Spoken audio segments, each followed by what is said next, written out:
Dalglish is in here. Yes!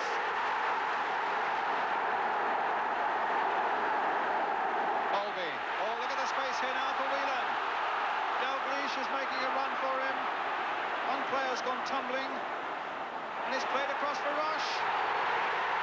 That's another one. And that will make it safe for Liverpool.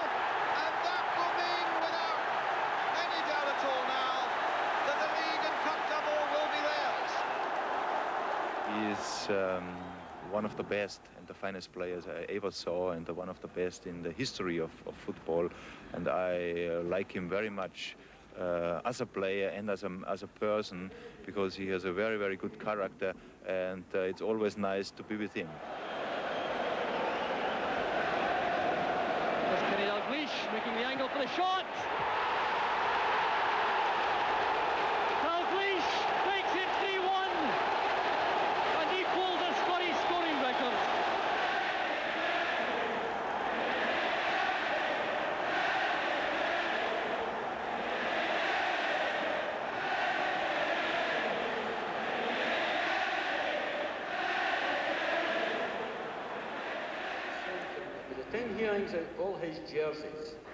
March 1986, and the city of Glasgow recognises the character and talents of Kenny Dalglish.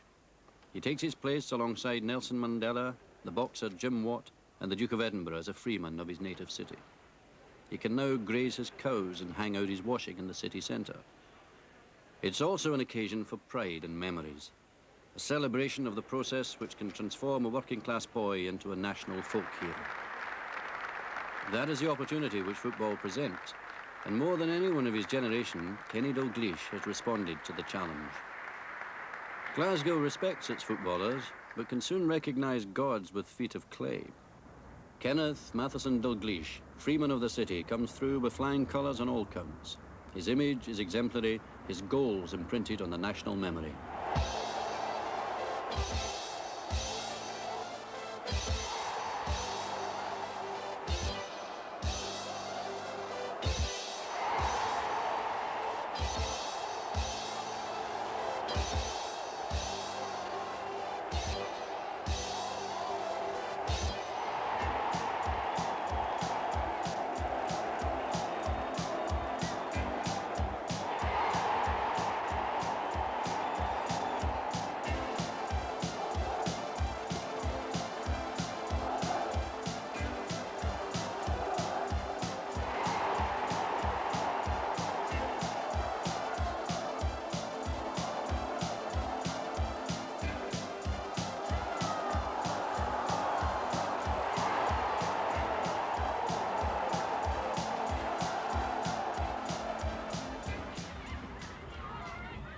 The game of football has long been a mainstay of Glasgow street culture.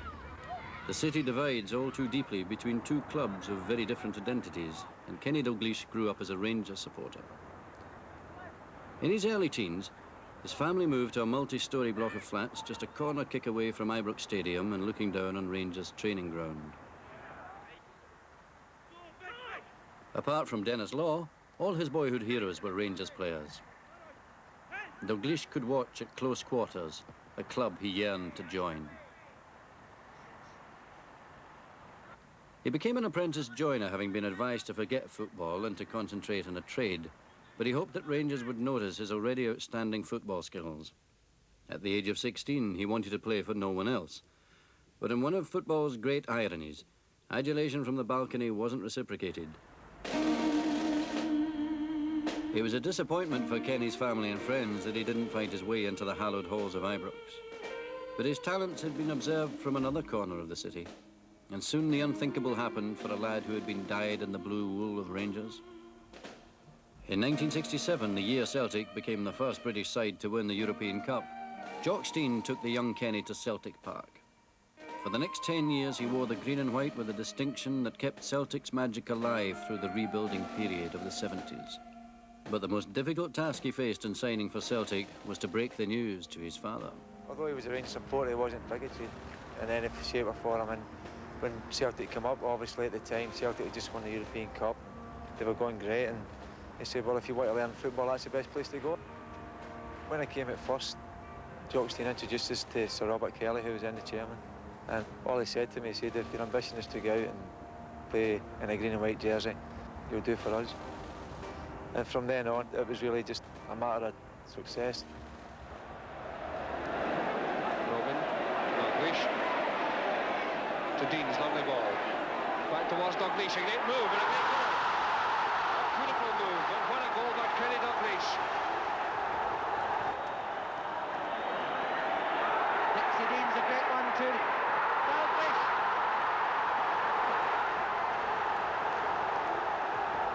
Dean's trying to head it in. This is Javi trying to get it away for Aberdeen. He has it through the gap to Dalglish. We always used to report for pre-season training, and Big Jock used to invariably bring along a whole lot of kids that had just left school or just about to leave school, and that particular time Kenny came along, and the most impressive thing about him was the fact that he could readily and easily step in and play with good accomplished players and good professionals at that time without any obvious embarrassment. It was evident to every one of us that here was a special talent. Dalglish, beautiful goal. Green trying to put the pressure back on. Again, he's Mulroney's right. Green shoves it through towards Dalglish. McGrain back to Dalglish. Dalglish flicking it in. The ball is given. Dalglish has scored. Dalglish just did what came naturally. Scored goals, some of them marked with genius. Soon his very special talents attracted Scotland's manager. His first cap, obviously, or his first time he appeared for me was at Pittodrie when we played in the Nations Cup, when we beat Belgium 0-0. He came on then as a substitute. But he was disappointed, obviously, in the World Cup match when he was in the squad and on the subs bench in Denmark when we beat Denmark in the World Cup 4-1. And I promised him, I saw it in his face, that I was sailing for Hampden Park for the return game with Denmark at Hampden, which he actually started the game, got his first full cap, so to speak, and he scored the goal in the 2-0 victory in that particular match, which gave us 4 points out of 4, which was a marvellous start for the World Cup. And here's the man, Peter Lorimer, with dynamite in his boots to take the corner kick. It was from a corner that Scotland scored their first goal in Copenhagen. Over it comes, it's a good one away to the far side, punched out but not cleared. Still dangerous out in front, a chance for the race. Kenny Dalglish scores a marvellous goal. Actually, he's a genius of a player. He's a credit to the game on and off the pitch, and a lot of people felt that he'd never always played well at international level. I've always felt he's always played for the team rather than for himself, which a lot of people are inclined to overlook. But you could see at that early age that he was definitely destined for stardom. Wilson, Watt, Dalglish, what a goal! What a goal by Dalglish! Celtic won the league and cup double in 1977. But after a decade of all the honours that the Scottish game could offer, Kenny's eyes were turning in a traditional direction. The challenge of English League football was beckoning. Jock Stein tried hard to keep Dalglish at Celtic Park, but the desire to prove himself on the world's best footballing stage was all too strong. I wanted to try and play in England and to see if I was any good, and also to see if I could succeed. If I didn't succeed, there was always a possibility that I could have come back to somewhere else in Scotland. Liverpool's very own local hero had also developed a wanderlust. Toshak's head, Keegan was already on the move into the box, and he's got it over the keeper's head! Kevin Keegan was heading off to his own new challenge in West Germany.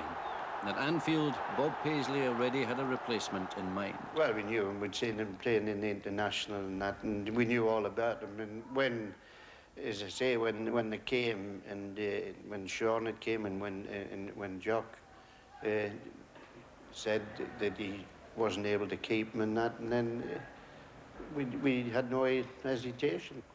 Well, funny thing about Kenny Dalglish in Anfield, he was here as a 15-year-old boy, you know. He came on trial as a schoolboy with a crowd of other lads, had his trial and then went home. And it was only later on that Shankly realised that Dalglish had been here as a boy and he went mad. How did we, you know, miss him? Dalglish signed for £440,000, a British record. And so he joined a long list of Scots who had earned devotion in a city rich in legends.